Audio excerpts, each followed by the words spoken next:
Hi, everyone. Welcome to our webinar today on the paper trail. I look back on the incredible journey.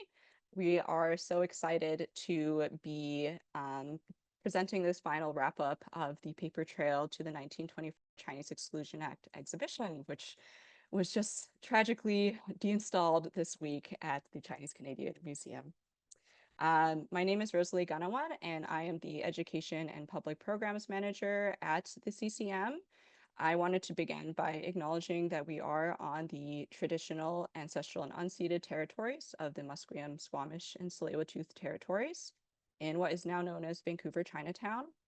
Chinese Canadians have been a part of the landscape since 1788, when the first Chinese settler came to Yuquat on what is now Vancouver Island. And at the CCA, we strive to uplift and acknowledge some of these interconnected relationships and histories. As a kind of nod to some of the actionable things that we're doing for that, we are hosting a program on January 31st at the Cinematheque in collaboration with them and the Vancouver Art Gallery. We'll be doing a screening of the new film by Shelley Nero called Cafe Daughter, which is based on the life of Senator Lillian Van Dyck, who is, as some of you may know, the very first senator of Indigenous descent, Indigenous woman in the Senate, as well as the first Chinese Canadian woman to serve in the Senate. So I encourage you all to buy tickets and come out to this event. There's information on our program webpage about this. So today we have a pretty stacked hour and a half. We have Catherine Clement, curator and creator of the Paper Trail Project, who will be speaking later about her observations about the project, what's coming next, and about some very exciting updates. And we also have Naomi Louie, who has been involved in the project since before you saw the exhibition. She's been part of the curatorial team as curatorial assistant and has continued in that role throughout the exhibition's run and is currently helping with other exhibitions at CCM. And you may know her as the kind of head of the research room, which provided support to anyone looking for genealogical resources to learn more about their own families. We also have Andrew Sandfort-Marchese, who has also been involved in the project for a very long time as a research assistant in researching some of those stories that you saw in the paper trail. And he was also part of research room office hours, as well as one of our very popular tour guides who led tours for the general public, as well as for many of the school groups that came through and visited the paper trail. And lastly, I want to introduce Elwin Xie, who has also been involved in the paper trail and in advocacy in the community for many decades, but is known as being, giving some of the most incredible tours at CCM as one of our phenomenal museum assistants. So all three of them will be sharing their experiences working on the ground with visitors, with families who submitted to the Paper Trail Project later on in this. So we'll be beginning today with showing the Paper Trail Highlights Tour. We had a virtual tour of the exhibition recorded and is publicly available on our YouTube channel. It has subtitles in English, in traditional Chinese, simplified Chinese, as well as in French. When we show the video today, we'll just have the English closed captioning on since the rest of the event is happening in English. But please do direct this video to anyone and let them know that there are subtitles for other languages. After the film, Catherine will be speaking about her reflections on the project, and then Naomi, Andrew, and Elwin. And then we'll invite questions from the viewers, from you, the audience, afterwards. So please hold any questions until the end. If you have anything, you can put them into the Q&A box that you'll see at the bottom of your screen.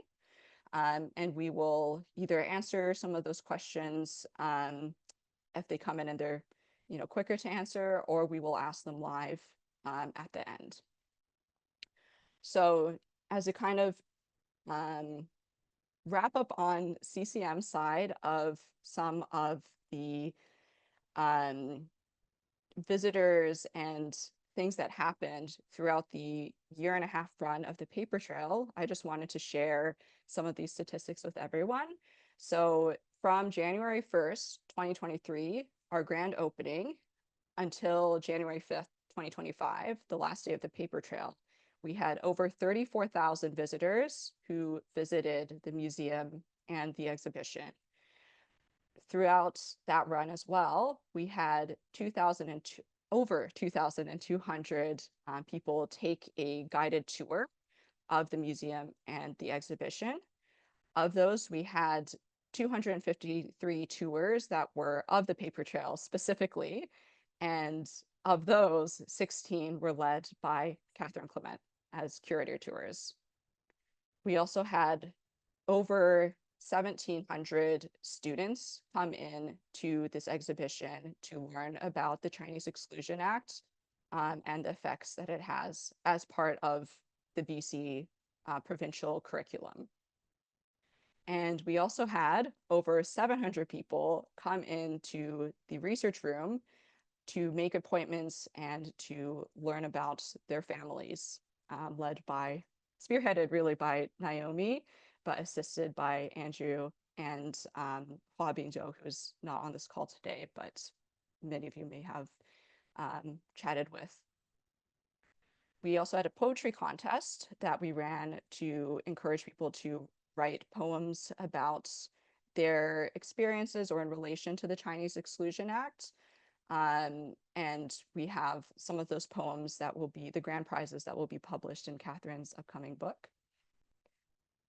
We also had launched a nationwide outreach campaign, which included a talk tour from Toronto to Montreal to Halifax and St. John's in Newfoundland.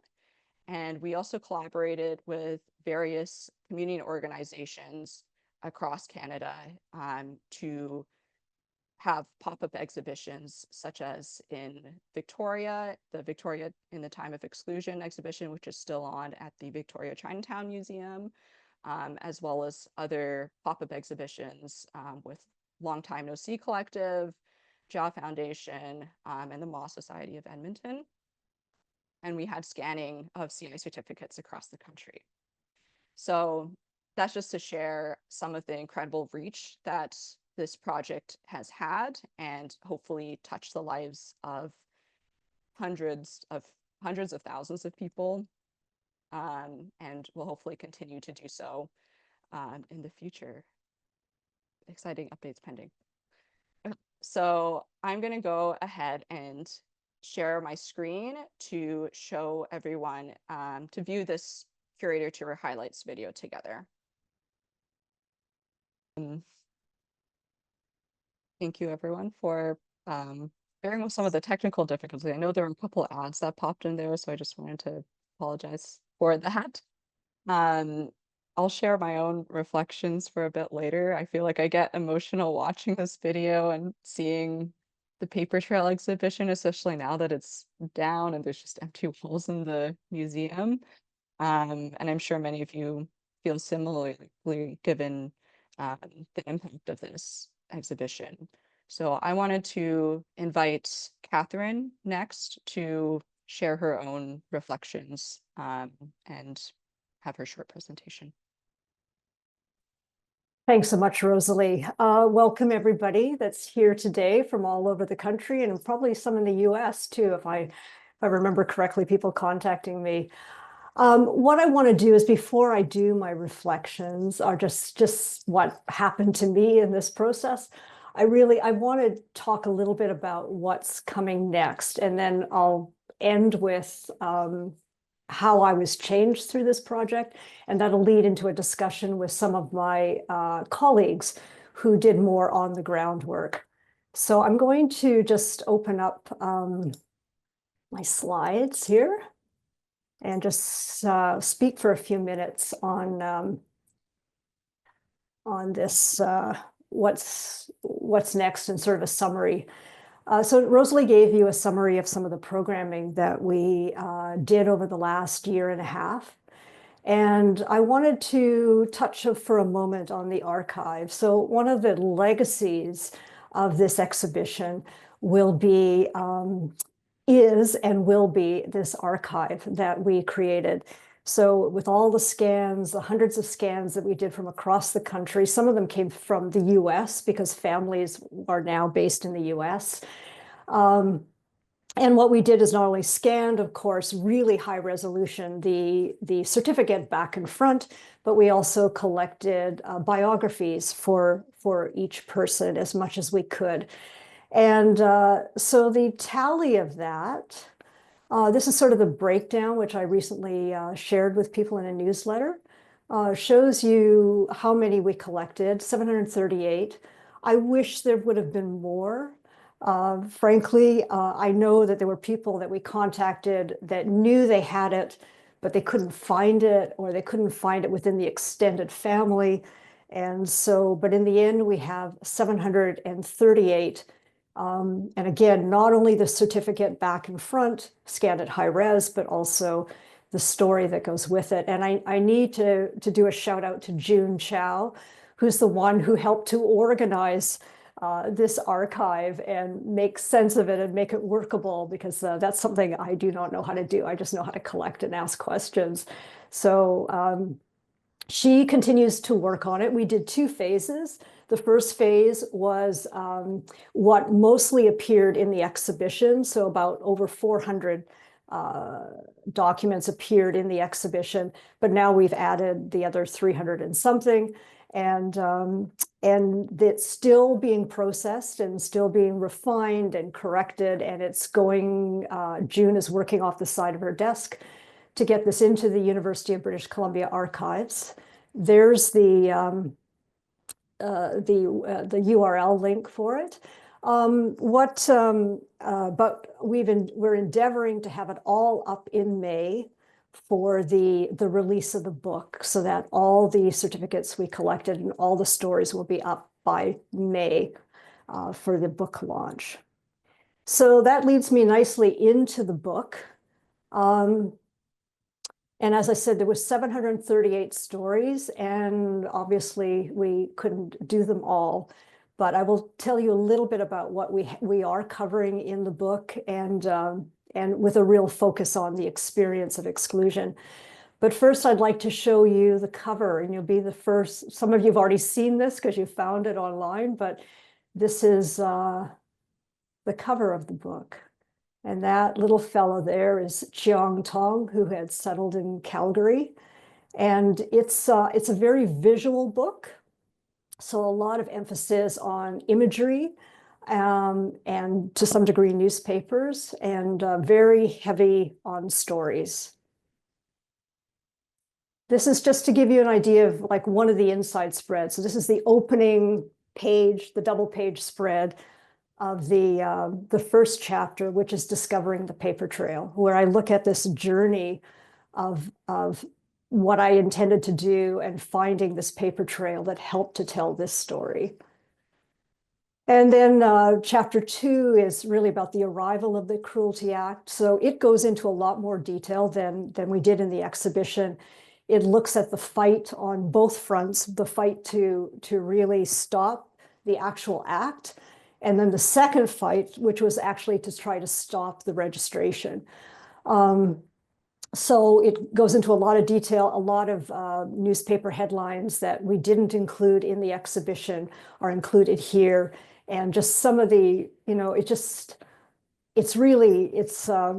makes you realize how much the community came up against and how much they tried to fight this, and in the end weren't successful. The largest chapter of the book is called The Experience of Exclusion. And this is really where we take it down to the human level of what happened to different people during this period of time. And we start with the stories that were actually the hardest to find, which are the stories of the people that were defeated, those that I mentioned in the exhibition and we have found since that really gave up, and they're the stories that were lost because there's no one left to tell their stories. And so this to me is a really special subchapter because it's just it's really a tribute to those men who came to their knees because of this law. But the biggest piece is about the survivors, and we look at surviving in so many different ways and so many different stories from across the country. As I said, obviously we can't put everybody's story in there. It would be bigger than the old-fashioned telephone books and enormously expensive. So we try to look at themes that emerged or sometimes quirky stories or ways people got through this. Sometimes the tragedies they faced and how they overcame them. So this is the bulk of the book and very, very powerful. The fourth chapter looks at the pivot point in our community's history. This is the Second World War and how, in fact, this begins to create the seeds of change. The things that happen, the young men and women who come back more emboldened because of their service, the ones who lose their lives for Canada, despite having a CI-45 card. So this is where we talk about the seeds of change and the beginning of the end. Chapter 5 is called From the Ashes of Exclusion. So now we open up with the double-barreled efforts to both get citizenship and to repeal the Exclusion Act. So both things happening there. And then what happens out of those ashes, the things that have happened. And this is where, again, this is one of my favorite sections, subsections, is we look at stories of the forever bachelors, the men that never returned home, who never had their families come here. But we have these little breadcrumbs of memories that people have of them and photos of them. And so we take a look at some of those stories and really, really touching memories that people have, often as children, remembering these men who came into their lives. And then the second part of From the Ashes of Exclusion is looking at the long road to reunion. So just some of the challenges that were faced in families reuniting.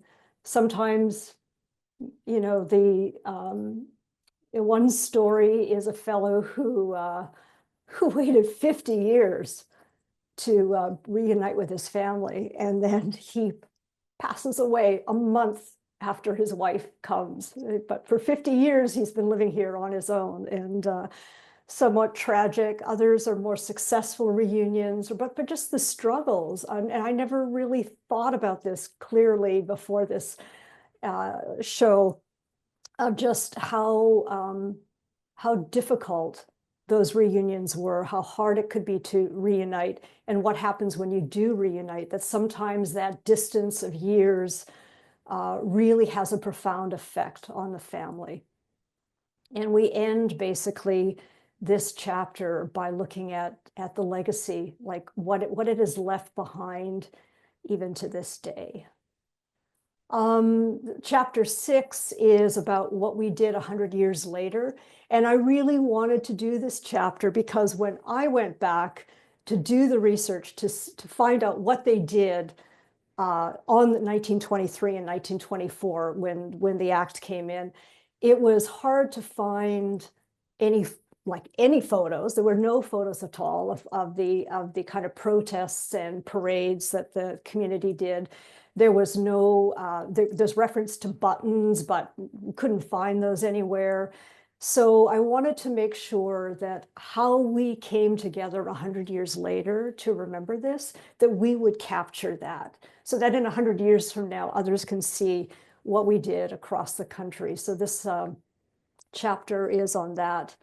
And lastly, there is a chapter on final words, and I'll have more to say about that in a moment. So it's a hardcover. It's 256 pages, large format. It's being published by Plumleaf Press out of Oakville.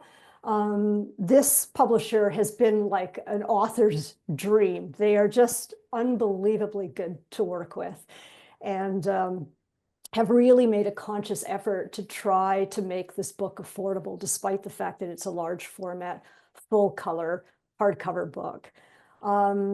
They will be selling it off their website, as well as there'll be Indigo, of course, and Amazon. I think some of the pre-order opportunities already up there. You can also order it through your local bookstore, which would be good if you have a favorite bookstore to try to support them. And it'll also be available through the Chinese Canadian Museum through their retail space. So there'll be lots of opportunities. I'll be also doing book talks and coming to different places to give a talk about the book, sign, whatever. So the more of that to come. We're still in the final processes of editing and formatting of the book. There was a lot of material to go into it, and some of it had to be switched around or reduced because it was very, very dense. Also, one thing I'm really pleased to talk about is my friend Jack Jin, who runs the Jack and Sylvia Jin Foundation, is donating money to make sure that most of the major libraries and library systems will have a copy of the book on their shelves. So this is significant to have this across Canada in public libraries. Many of you have been asking about the exhibition and where it will go.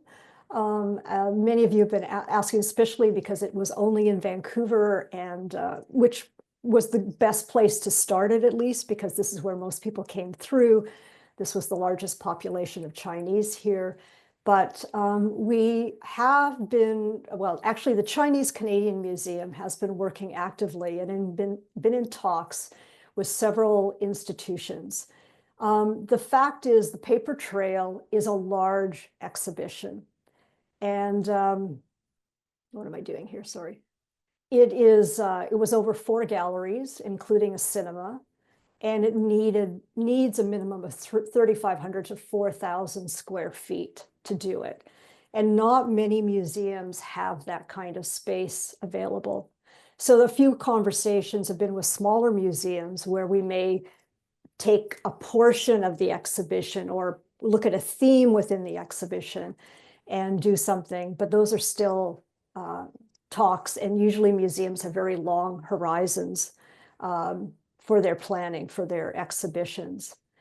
But I do want to focus on one with you because this one has a lot of potential, and this is the Canadian Museum of History in Gatineau. So there have been talks with them, and there certainly is interest in the exhibition, and they have the space. They have big special temporary galleries where they could accommodate a show of this size. But it's been a struggle just to kind of get things finalized.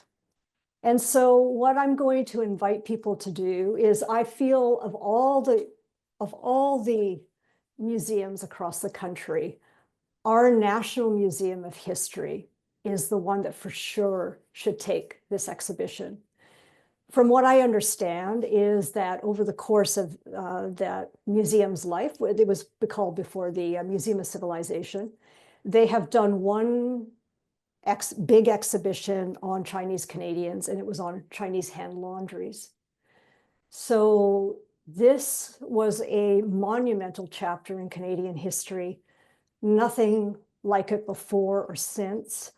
And we feel I know many of you believe it's important that of all the museums in Canada, this is the one that should take it. And so I want to encourage people to write to them and to say that we really, we think it's important that they have this particular exhibition on one of their early Canadian communities. So this is an email for the chief executive officer. And you can also look her up on that on their website. But I would encourage people to write. There's also on their website, there's a contact us, and there's sort of a blank form you can fill in. So that's another way to do it, to communicate. So I'm inviting people to do that, and let's share this more widely. I'd like to just kind of end my piece on reflections and just what happened to me in this exhibition. I've done a number of history projects, curated a number of history shows, although nothing this big. And of course, every project you do has an effect on you. You come away a different person than when you started, mainly because you learn so much about a particular topic or moment in history. But this project, more than anything else, had a deep, deep impact on me. And partly because even though I had been doing history, community history, since about 2010, I didn't think much of the Exclusion Act. I thought, oh, I was like, it was really a lousy time, but no one ever really talks about it within the community. These people I'm speaking to, all these people I'm interviewing, it's sort of like silence. There's nothing much said about it. So it couldn't have been that bad. And in fact, when I first started thinking about doing an Exclusion Act project and collecting all these certificates to create an archive, my first thought was I was going to do a photography exhibition. I was going to take the photos off the CIs, put them into a really nice gallery, and I was going to call it Portraits of Exclusion, and that's what my intent was. And whoa, was I up for a big surprise. Because it was actually through that silence of having so many people not be able to tell me anything that resulted in this deep dive into these paper trails, getting new government files released, the CI-44s, as many of you know. It was our project which pushed to have those released. And then working with the UBC students, Dr. Henry Yu, as well as Naomi and Victoria and Andrew, that we began to pull back the veil and to find the stories of what really happened to our community. And they were deeply powerful, moving, sometimes tragic, sometimes triumphant. And I have never, as I know some of you have been on my tours, I tear up. I cannot help but feel what they went through. We found newspaper stories where it says, RCMP or, all Chinese are going to be fingerprinted as part of this Exclusion Act. RCMP to round up Chinese for photos, identity photos. Going to the Senate, bringing all your like people traveling, the Chinese community traveling to the Senate to make the last final plea that please don't do this act or change it if you're going to do it. And presenting a paper to the senators, and the senators saying, oh, it's too many pages, and basically flipping it to the side. And I think of what that must have been like for our community, and just how painful, and all these things they were seeing and reading and feeling, and they closed it down so well. But yet I realized it stayed with the next generation. It affected the next generation. It affected the post-exclusion generation, whether we like to admit it or not. And I think it began to make me realize choices that I made in my life. I'm half Chinese, but the things that I felt that I never really thought about, but that I felt about myself, and who I was attracted to, and who I wasn't attracted to, and how I described myself to people when I was younger, always putting the Chinese last, that it stayed with me, even though I never knew anything about what was behind it. And so recently I saw this film by Kira Logren. I don't know how many of you have seen it, but she's a filmmaker out of Ontario, did a beautiful documentary. It was so moving. And I remember when she interviewed with me, we talked a lot about this silence. And the greatest privilege of working on this exhibition was to break that silence, was to actually finally give a voice to our ancestors and let them be heard for the first time. And also to leave a gift to those who come after all of us to know the journey of our community in this country. And so I end the book with this quote of Kira's, which was so powerful. They were silent, but we don't have to be.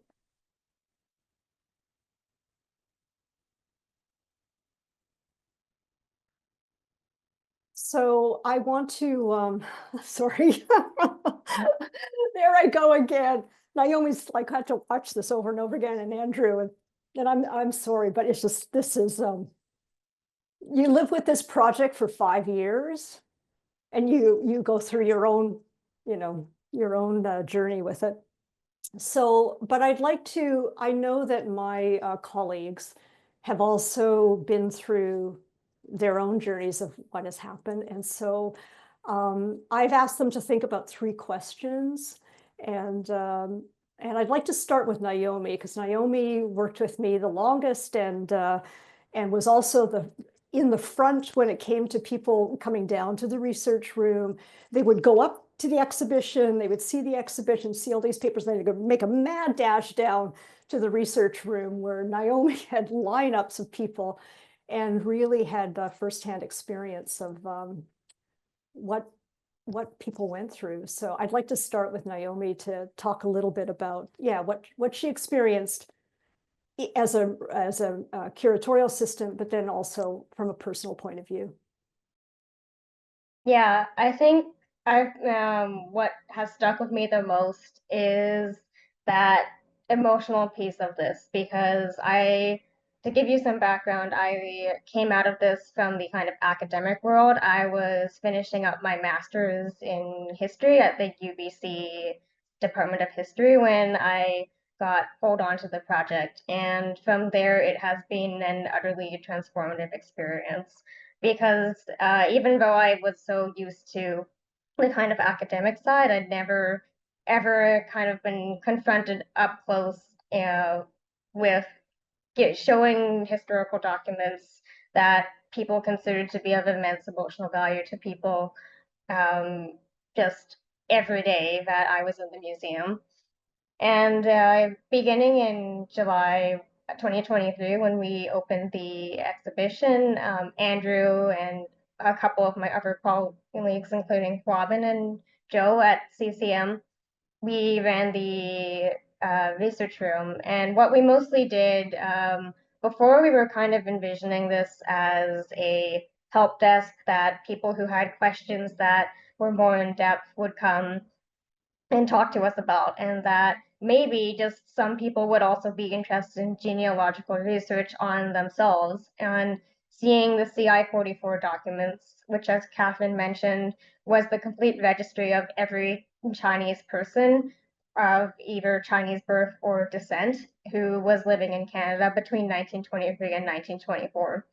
And that actually ended up being the most, by far the largest component of the research room. I'd say 97% perhaps of her visits were about finding these documents, were people who were looking for their own family members. And I can actually see that a lot of our repeat visitors are actually in the audience of this Zoom today. Because for a lot of people, and this is also true for myself as the Chinese side of my family, they were also registered in these documents.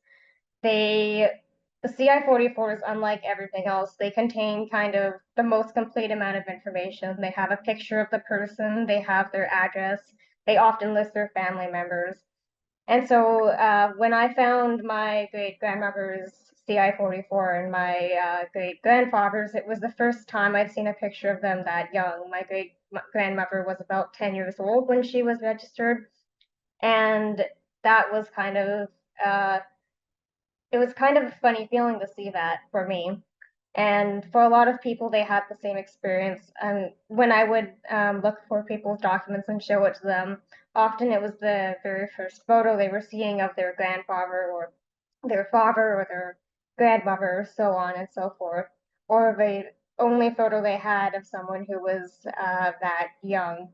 And that, to me, for some people, that was a very emotional experience, ranging from like tears of joy to just even finding that difficult to have to see, your great grandmother at 10 years old and realize that for a 10-year-old being hauled into the government office, that would have been an absolutely terrifying experience to have yourself photographed and have your information taken down and have them list all your family members and where you live.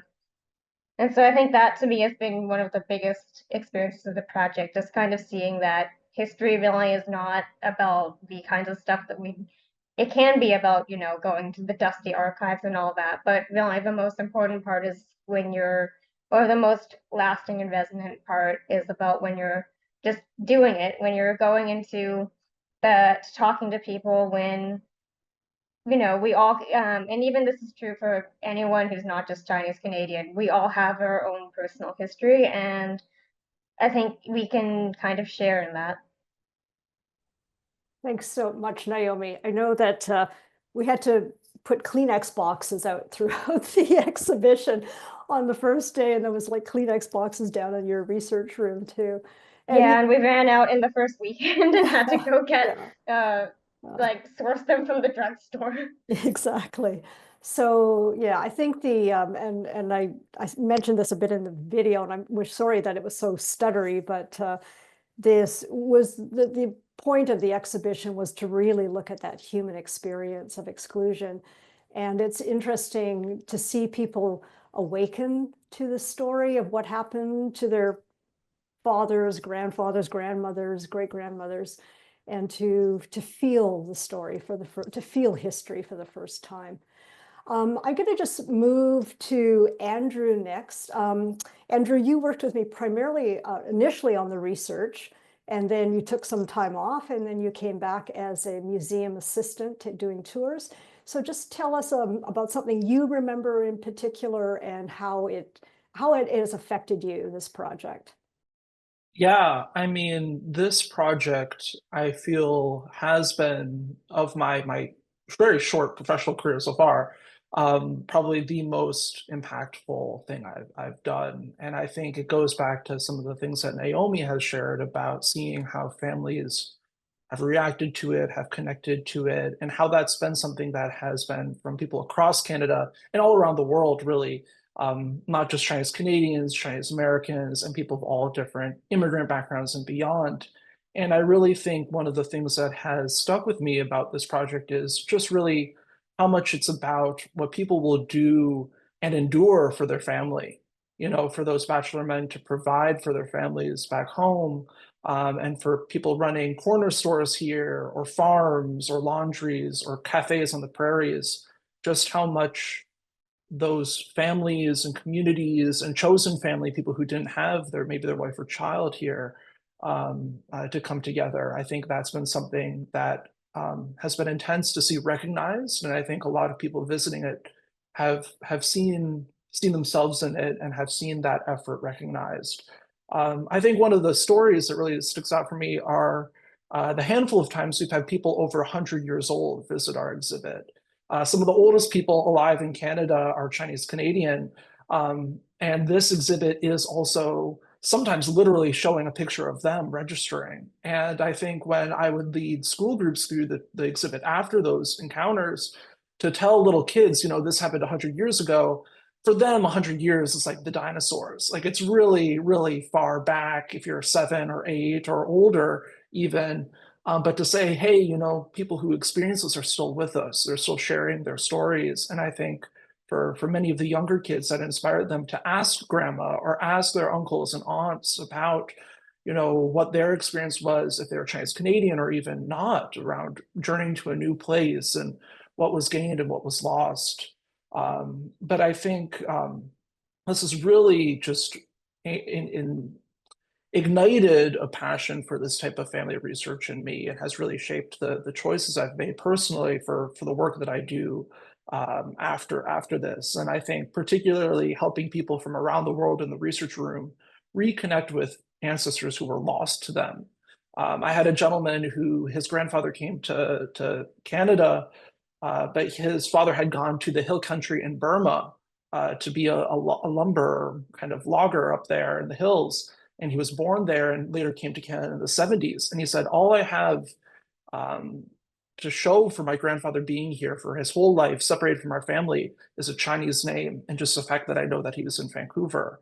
And we were able to go to the research room and chat with him and able to locate not only photos of his grandfather, but also the gravesite of his grandfather. And for so many Chinese families, having a relationship to that grave and being able to visit and clean it and mark the passage of time and the relationship to that ancestor, that's a huge emotional moment. And so to be able to help connect people in that way has been really impactful. I think in many ways, this exhibit in our research room especially was a lighthouse for a lot of people, feeling that there was so much darkness, so much silence around this history, to finally see that recognition, to finally see the faces, the photos, to have people who would sit with them and help them and listen to their story and do it for free, not have to pay somebody for that. I think it has changed how a lot of people have thought about their family. And I think this project has generated countless conversations, really life-changing conversations at the dinner table, Yes. And writings and research. Yes, and all good points. Like we've just seen a resurgence of people, not even a resurgence, like an emerging of people's interest in their own family history. And I need to do, while I think about it, a quick shout out to Linda Yip and her group on Facebook called Genealogy for Asian Canadians. If you don't have a Facebook account, it's worth just joining just to become a member of this group. They are really great at supporting each other. You have a question, you can't find something. They are fantastic. Just the community basically supporting each other in research. So Genealogy for Asian Canadians, and it's been growing, that group. So I lastly want to turn to Elwin, and Elwin he's the elder in some ways of all of us, because he has been involved in Chinese Canadian history since back in the 80s. And when the exhibition Saltwater City came on, and he has a long history in Vancouver's Chinatown. So, Elwin, you supported me on almost all my tours by hauling around all the audio equipment, and you have a wonderful story yourself of your own family. But tell me the difference between everything like before and then being part of this exhibition and these tours, and what has really stayed with you, or any story you remember, and how has it impacted you too? Yeah, thank you, Catherine, and thank you for the opportunity to speak. And before I answer some of your questions, I just wanted to take this opportunity to thank all of you on this team here, who did a lot of the heavy lifting before I even showed up. I know that on the webinar today, there are many families that have long histories in Canada like mine. So maybe I speak on behalf of them in expressing our gratitude for putting this exhibition together to remember the anniversary. And I mean, it could have easily just slipped by with nary of a recognition of this dark chapter in Canadian history. So I am so glad that it happened. It happened within my lifetime. I didn't think I'd see it happen within my lifetime, and to see the journey where when I was involved with the Saltwater City exhibition, Ham Sui Fei, the Chinese in Vancouver, 1886 to 1986, and to be a part of this exhibition and to be part of the Chinese Canadian Museum has been, this is, when I look back in the autumn of my years, I will say this was one of the big highlights. I will start off by thanking, with several thank yous. So I thank Catherine. I know you are the face of the exhibition, but there are many individuals behind the scenes that did a lot of the heavy lifting. I'm not going to mention all the different names because I know I will miss a few out.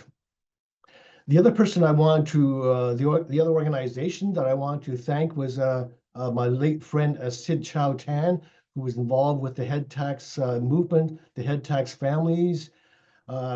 He single-handedly kept the story of the head tax and exclusion alive for several decades when it was not a very common or cool thing to even mention that topic.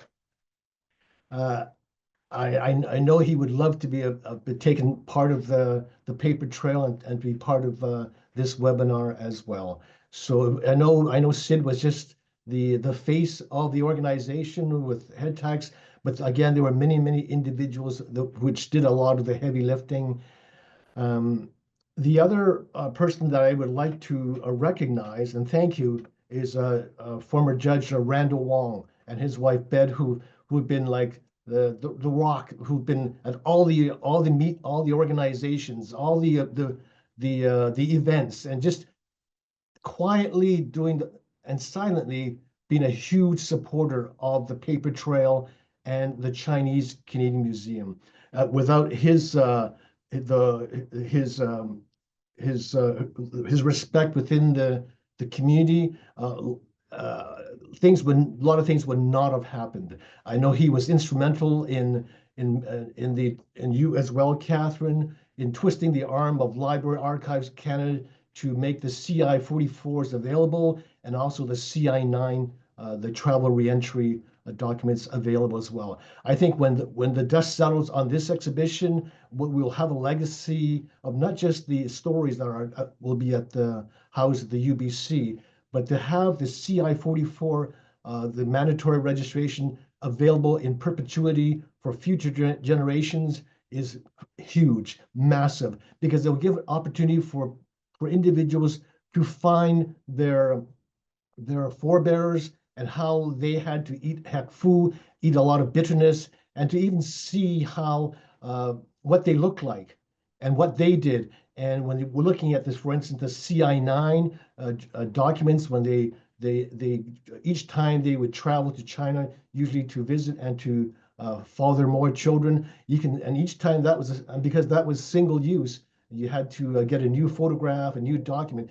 Families, forebears will see the trajectory of what great-grandfather looked like when they first arrived, and a couple of years later, how he's aged, or maybe he's no longer a laborer, maybe he's now a business person, that type of thing. And to see all that unfold before one's eyes will be deeply moving. I know from my perspective, having to see my family's CI 44. Oh, by the way, I'm a little bit embarrassed to admit that even though I prided myself as a family genealogist and having been involved with Saltwater City and having been involved with the head tax cause as well, I'm a little bit embarrassed to admit that I did not know about a lot of the dark things in I'm going to call this Canadian history of mandatory registration. I didn't really know about that so much. And for many years, I looked at my family's, my dad,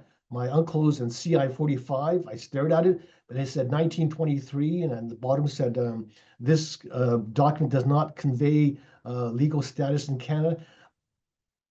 I'm a little bit embarrassed to say that no light bulbs went up, and it should have. And then it's not until I've been involved with this exhibition, I learned about other things such as a muizai. I know on the Plum Blossom Wall, we talk about muizais because my paternal grandmother was a muizai, but we didn't use that term. We knew that our grandmother was was a nanny, a mom, and because I didn't talk to other families, I didn't even know there was a term called muizai, an indentured servant girl, because many girls in the late 1800s, 1900s, when they were, especially if they were like daughter number one, daughter number three, or daughter number four, uh, they were let go, sent to North America, Gamsan, Gold Mountain, usually to San Francisco. That was the case with my grandmother. And as a family, we've never really come to terms about the ascription of our grandmother. And yeah, the so I'm glad that that's been is now recognized. So that's one of those dark chapters in our in the Chinese Canadian community. The other thing that I quite often talk about on my tours is that of the Chinese ghost marriages. So in my family, because my uncle John passed away, and we, and there was uh, another family had lost their daughter at a young age, and in um, in in Chinese tradition, they are posthumously paired off in the afterlife. So these two families are joined together because what they have in common is someone that died early. My understanding was that there was a complete funeral service right at the gravesite there at each of their sites, both my Uncle John and my aunt Molly Marr's family as well. So when I was growing up, we knew this as a heavenly marriage. And it's not until I got involved with the Chinese Canadian Museum that there's actual term for that called the Chinese ghost marriages. So I did an actual search on the internet on Chinese ghost marriages, and holy mackerel, it's like, where have I been all my life? It's like, I didn't know this. And I've met other families as well that have come in for tours, and I bring up this Chinese ghost marriages, or I bring up the Muay Thai. And it doesn't happen regularly, but maybe once a month. And they will say, yeah, me too. In my family, we also had, my grandmother was also a Muay Thai. And I'm thinking, how common was this type of thing? But because Yeah. obviously with starvation and poverty in China, a lot of girls were let go so that they'd be given a better opportunity. Sorry, Elwin, I'm gonna have to cut you off because we want to leave time for Okay, questions for sorry. people. There's some coming in, and but all good points, like your own discovery. You think you know, and then you find out what you don't know as a result of all these new papers coming through. So, Rosalie, before we go to questions, I know I'm just going to turn it back over to you. So I know we have a word from our sponsor. Yeah, I just wanted to invite CCM Board Chair Grace Wong to share a few words of reflection. Well, thank you. And, you know, this is another special moment, I think, in that journey as Paper Trail got deinstalled and we have this kind of final session, but much more to come, as Catherine has alluded. And of course, as with all of Catherine's curator tours over the past 1.5 years, the session has been fantastic. And the number of people participating is again incredible. So thanks to everyone for participating. I think what's special this morning is to have the opportunity of hearing from Catherine, Naomi, Andrew, Elwin, not just talk about the exhibition, but just the personal reflections, and that's been so meaningful. It's been an incredible journey, of course, for Paper Trail, as well as for the establishment of the Chinese Canadian Museum, and the two are certainly very intertwined. Catherine was working 5 years on the Paper Trail, and the Chinese Canadian Museum has been in the making since 2017, when the provincial government made that commitment to establish it. Catherine and I were probably talking at least 2020, if not earlier, about having the paper trail in the new Chinese Canadian Museum. And I'm so grateful for Catherine's confidence in the museum that it was the best place for the exhibition, and the confidence that we could find the right place, an actual place, physical place for the museum, and make it all happen. But indeed, the Chinese Canadian Museum opened July to the public, July 1st, 2023. on the 100th anniversary of the Chinese Exclusion Act. And the opening national feature exhibition was the paper trail.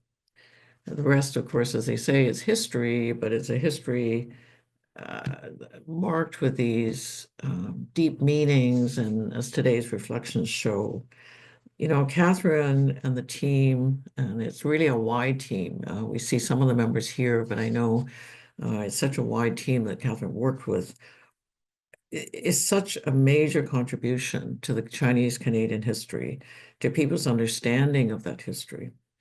And so importantly, the paper trail and its stories have such a profound impact on visitors, on the families represented, and across generations and across cultures.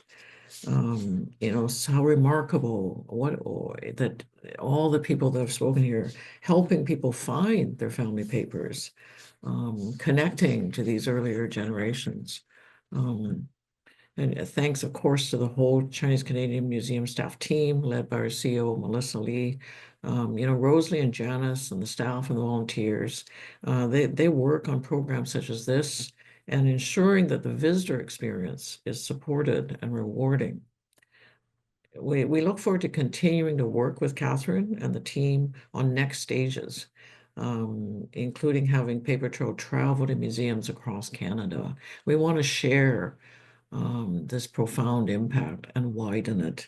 And some of the legacies that we will work on continuing, and what's been discussed, you know, and there will be such major legacies of this exhibition. Also, in fact, some of the same team are working on the upcoming military exhibition opening in the spring. So really I just wanted to say such a big thank you to Catherine, the team, everyone. Lots more to come. And thanks to everyone for the ongoing support. Thank you, Grace, for that. So I wanted to move into the audience Q&A now. I see that there are some questions in the chat. Feel free to continue to put any questions in the Q&A, and also to raise your hand. We may be able to take a couple of real-time questions. It'll just be audio only from audience members, no video capabilities. Yeah, so in the chat, there are a few questions asking about Catherine's book tour. Catherine, do you have any dates already finalized for after your book is published and talks? No, not yet, because we don't know when we're going to get it back because it hasn't been sent yet. But we are looking at sometime in May and June, and there'll be a lot of publicity around that. People who are part of the Paper Trail family, those who submitted, I'll be communicating directly through the e-newsletter, and I know CCM will also be hosting. You might do the first one, actually, the first book launch out of Vancouver. So there'll be lots of information, and yeah. Yeah, so information May, June, and then probably again September. Yeah. Yeah, the aim for CCM is partnering with LiterAsian this year to do the book launch, and of course we'll have the talk or Catherine's book available for purchase at CCM, as she mentioned earlier. Some other questions in here. So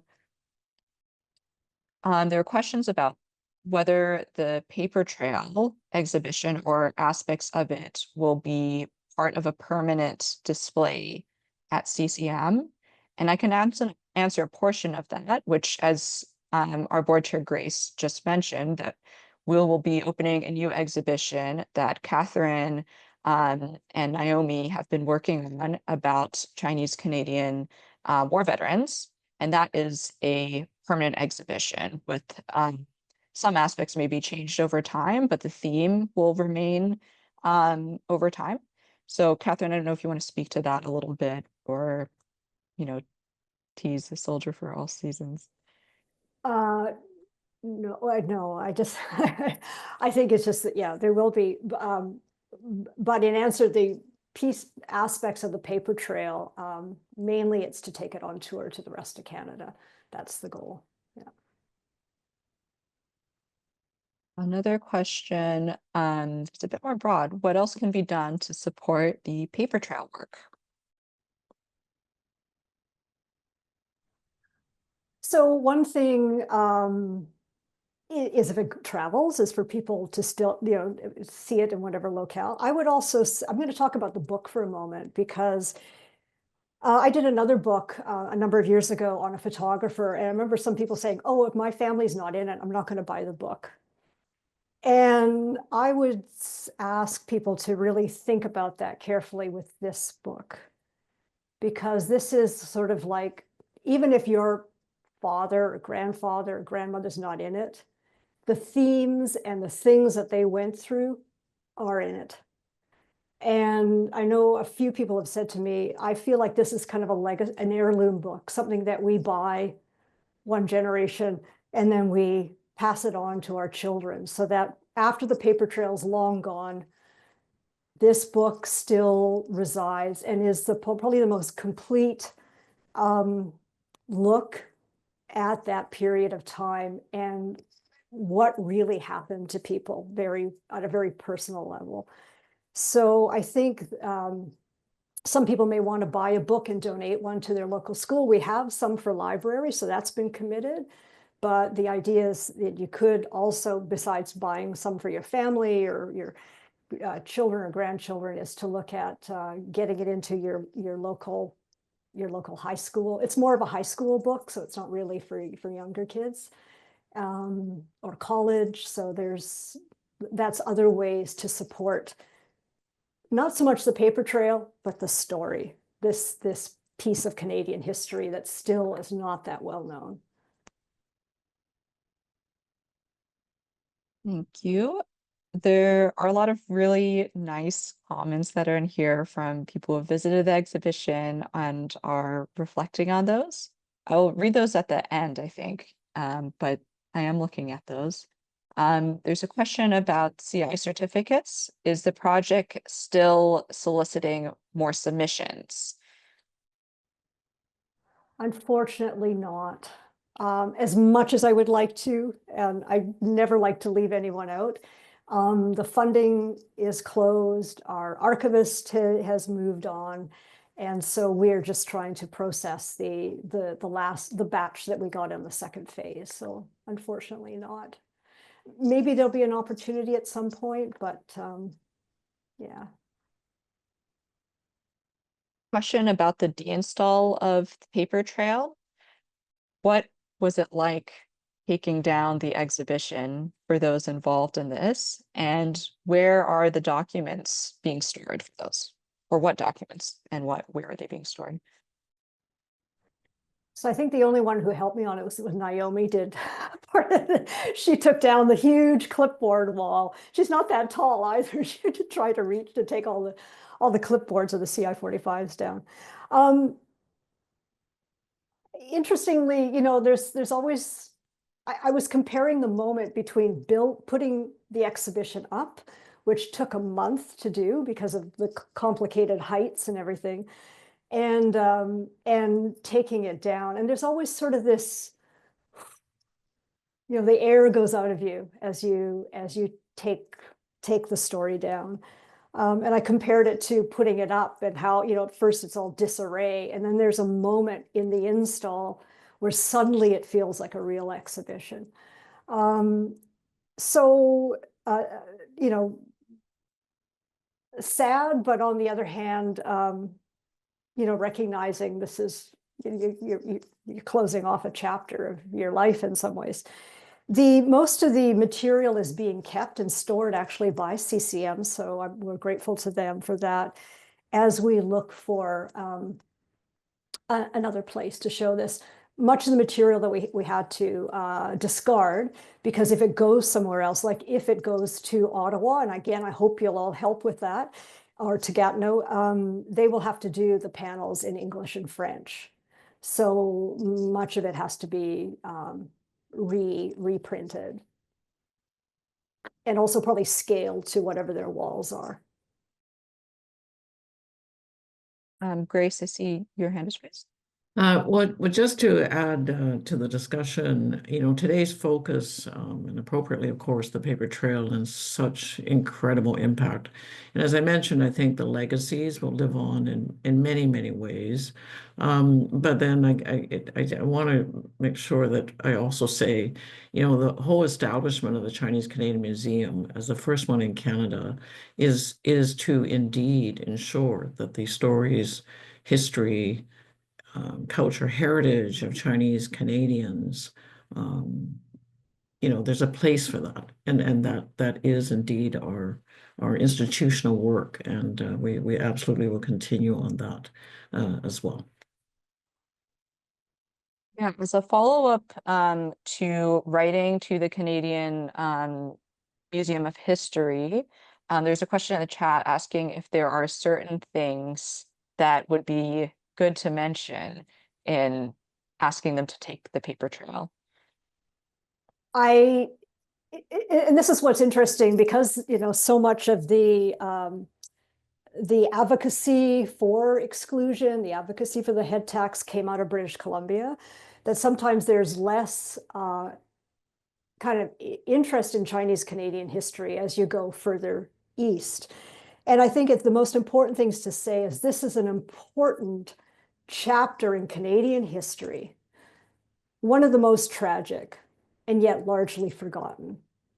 And I think that, and it's important for our public institution, our major Canadian Museum of History, to have this exhibition on, to tell this story to other Canadians. So I would focus just on that piece of it, that it is Canadian history, largely forgotten, but had a huge impact, and something that's never happened before or since. Great. I know it is a little past 11:30, but if you have time to stay on just for maybe 5 more minutes, I think there's a couple more questions that would be nice to answer in here. So one question is that, or observation is that in the paper trail exhibition, there were only a fraction of the stories, the biographies that were accompanying the certificates, CI certificates that were on display. And there were over 400 that were submitted to the paper trail project, to the archive. Where can one go to read more of those stories that were on display? Okay, so that is UBC. So right now, what's up with the UBC? You can Google UBC paper trail collection. You'll get the link. It's a little hard to find, but if you do that Googling, you will find the first half of the archive. So the archive that was created in the 3.5 years before the exhibition went up. The second part of the archive, which was what we collected once the show opened for the last 1.5 years, that won't be up until May. So sometime in June, you can go to the paper trail collection at UBC. It's under rare books and special collections, but just UBC paper trail collection. And you will be able to see all the certificates as well as the bios that were submitted from families. And additional stories that weren't in the exhibition will be in your book, right? And some of them are in the book, yes. So buy Catherine's book and read more about it. One last question. Let's see which one. About primary sources. So, maybe this is a question that would be just a bit of an overview, but are there any primary sources that document the experiences of Chinese exclusion in the first person perspective that one can look at, either you or Naomi or Andrew? Yeah, Andrew should go for this since he is currently at the largest repository of such documents. Yeah, so great question about primary sources. Is something I'm passionate about. When it comes to firsthand experiences, I think the number one repository, outside of an institution would be everyone on the call and beyond, your shoeboxes, your attics, your photo albums, letters from family, letters and journals, stuff like that. The community archive that is out there across the country and around the world is where we can see this best reflected. In terms of an institution, UBC is a great center for that. Like Naomi mentioned, I work with the Wallace Chung collection at UBC Rare Books, and also with the scans of the CI certificates as part of the project. We have a lot of space and research open there, free to access for members of the community. You don't have to be affiliated with UBC at all to access those materials. In terms of first-person letters and stuff, the online digitized Chinese Times newspaper, we relied on it heavily for the project. It also inspired the newspaper board that you saw during the video and the exhibit. It is in Chinese. It is not very searchable now, but it is online through SFU, and it's going to be redigitized hopefully in the near future and made even more accessible. But we do have lots of letters scattered throughout this time period of people who are bachelor men returning to the village, thanking members of their clan organization or their hometown here in Canada, people who are business partners, thanking them for helping them go home. And those letters are very, very touching. We're a part of our research process for the project, and they do testify in the first person voice how much, what the experience of this period was for many people. But I say, look in unusual places and you'll be very surprised what you find. And that's been my experience as a researcher in this area. And if I could just add on to that, for the project, Catherine, Andrew, and I went through a lot of the newspaper archives through newspapers.com, which is a subscription digital archive of major Canadian newspapers. And we found a lot of Chinese people who wrote in the letters to the editor section, were getting their voices heard in the papers, far more than I would have ever expected at that time, writing in English, although the Chinese papers like the Chinese Times, if you can read Chinese, are also full of those kinds of accounts. So there's a lot of stuff online as well that you can access without having to visit a physical archive. I think someone also just out of Calgary mentioned the Glenbow archives at the University of Calgary. So things are scattered all over. UBC has a really strong collection, but there are other interviews, oral histories that are in other institutions, but again, scattered.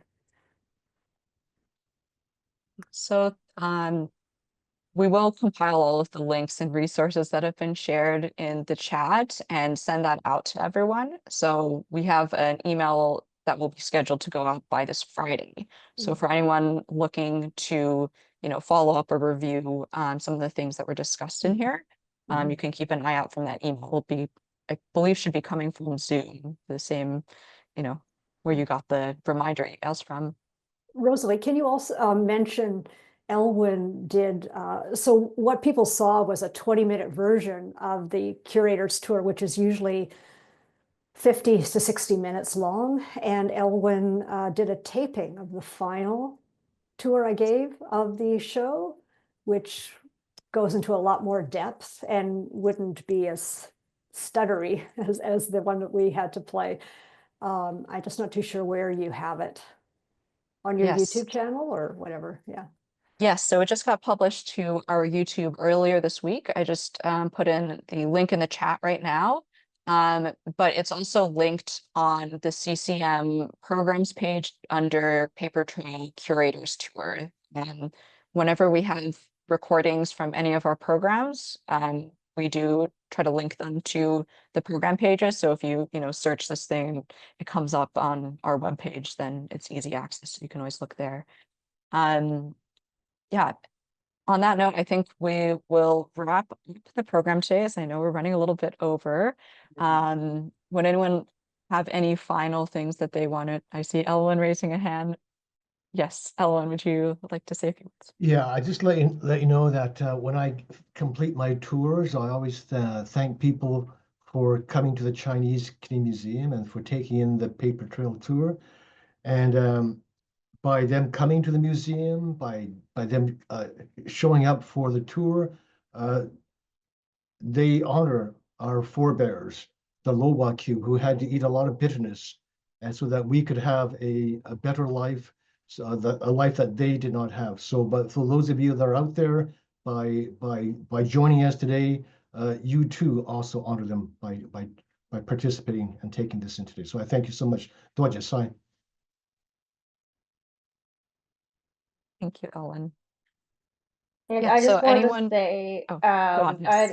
an massive thank you to Catherine for bringing us all together. Not just everyone on the panel today, but I can see so many of the names in the audience are people who have submitted to the archive, who have come to the museum and the exhibit over and over, I went on a tour of China in November with some of us, a lot of us who were actually brought or our interest was sparked by the paper trail and Catherine's efforts.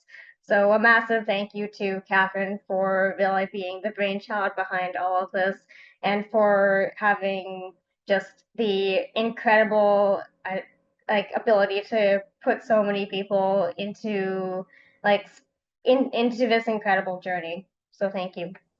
Thanks, Naomi. And yeah, this is everybody's. This is truly a community exhibition. It really belongs to everybody. So thank you. And many of the resources from the Paper Trail project, as we've mentioned over the course of the webinar, are digitized to a certain extent, whether it's the CI certificates that were on display available through the archive, but also many of the programs and webinars that we've done. So we do have the 3-part series, Finding Your Family's Paper Trail, that featured Linda Yip, a genealogist specializing in Chinese Canadian genealogy. Another talk with Catherine, and a third talk with June Chow, who's the archivist of the Paper Trail project. And those are all available on our YouTube channel.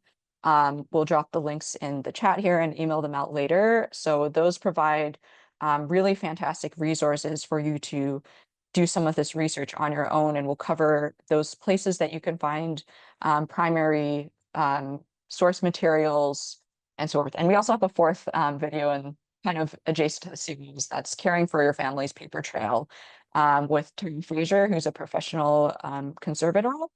And this shows you how to care for some paper documents to preserve them for future generations. So highly encourage everyone to check those out. In addition to the virtual talk series, we also have many podcast episodes. So the Chinese Canadian Museum has a podcast, if you're not aware, called The Schoolroom. And we've featured many episodes with some of the people whose families were, part of the Paper Trail and have project and have submitted their certificates to it. So I just want to give a shout out to Rick Wong, to William Ping, Arlene Chan, Gordon Jin, Charlene Thornton-Joe, and Janet Bradley Worthington for all of their willingness to be interviewed and share their stories and research process about their own family histories, and hope that you give their episodes a listen as well. So to conclude, I just also want to extend a huge thank you to Catherine and the team on behalf of the Chinese Canadian Museum. I think for me personally, having this exhibition really, it is a Canadian story, but it really reflects many of the struggles that those in the Chinese diaspora have faced during this period of history. When the Chinese Exclusion Act and the head tax were on, it's also the period where globally there was a lot of anti-Chinese sentiment, and the US had their own Exclusion Act. There's a head tax in Australia, New Zealand, South Africa had their own head tax. These were all things that I didn't really know about until this project came on. And for me personally, my mother's family is Indonesian Chinese, and my mother was born during Suharto's New Order. If you're familiar with Indonesian history at all, it was a period where Chinese cultural practices were banned and Chinese schools were shut down. My mother didn't learn our family languages, and our last names were changed to hide our identity. And I think about the effects of that kind of assimilation just from one generation and the impacts that had on me as, you know, the first to be in Canada. And I think the Paper Trail Project really resonates with me in that sense, on how easy it is to be disconnected from your community, from your heritage. And I just really thank Catherine for putting this exhibition together, for breaking that silence, and for, you know, really instilling pride in everyone, to have pride in being Chinese Canadian, to have pride in being Chinese, and to continue to document your own family stories and tell them for your future generations. So thank you. Well, thank you, Rosalie. I didn't know that story of you. And thank you. You've done all the work on the programming over the last year and a half. So we're really grateful to you too. There's been a lot of activities we've created for you. So thank you. And thank you everyone for joining us today. Yeah, so we will send out the recording. It'll be available soon, and we'll send out links to all of the resources that are shared. So thank you, everyone. Thank you. Bye. Thank you. Thanks, everyone. Bye. Thank you.